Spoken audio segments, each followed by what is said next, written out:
And the countdown to the final results of parliamentary elections in Lebanon is on. The political fight was for 128 seats divided among 11 religious groups. The election in the crisis-hit Lebanon appears to have dealt a setback to the biggest bloc, Hezbollah, and its allies. While Hezbollah has managed to retain its seats, its allies have suffered losses.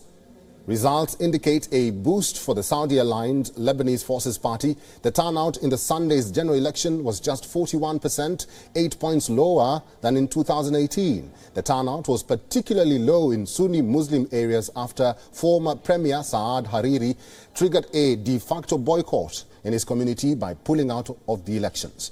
The polls were the first since the Mediterranean nation was plunged into a deep economic crisis that stoked public fury and led Lebanon to the brink of becoming a failed state.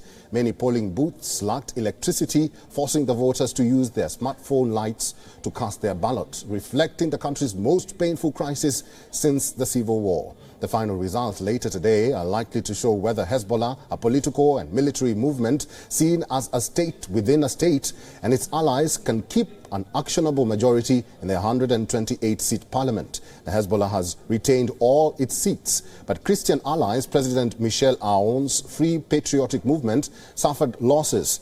The Lebanese forces, which has strong ties with Saudi Arabia, won several new seats and could emerge as the largest Christian party.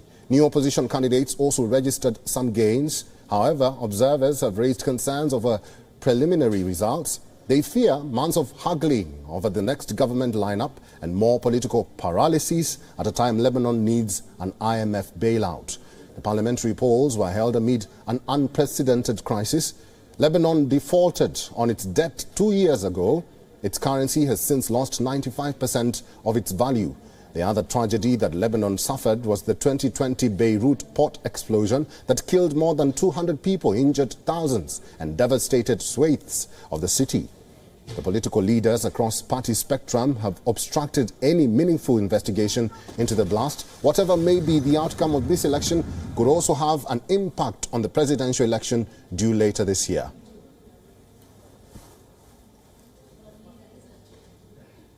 Let's talk more about these elections. We are being joined by WION correspondent Gadi Francis from Beirut, Lebanon. Gadi Francis, good to see you. How far is the counting of votes? What are the predictions so far? Good day to you, Eric, and to all the viewers. Actually, the counting has not ended yet. There are still the ballots for the diaspora voters in Lebanon, and it can really be shifting and changing in a country as small as Lebanon, because all the voters are a little more than 3 million, and sometimes 1,000 votes here or there could really alter the final result. So far, it has been announced that in an hour from now, the Minister of the Interior, Bassam Maulawi, will have a press conference as per the tradition in the country and will announce the formal results. But because of the norm in that country, every voter knows way before it is announced.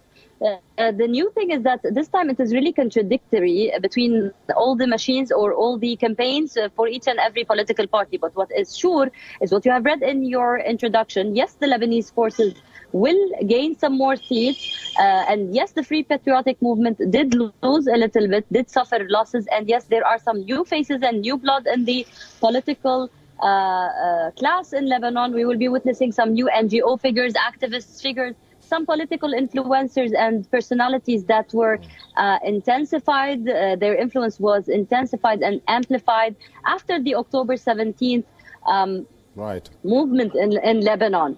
But in terms of reformists, it is still yet to be decided. And in a country, we must always note, Eric, that in a country like Lebanon, the pact that the political sectarian system has, the pact that the sects have in between each other, says that if you are number one in your sect, you are still a decision maker. So Hezbollah taking all the Shiite seats is always going to keep them in the game. Okay.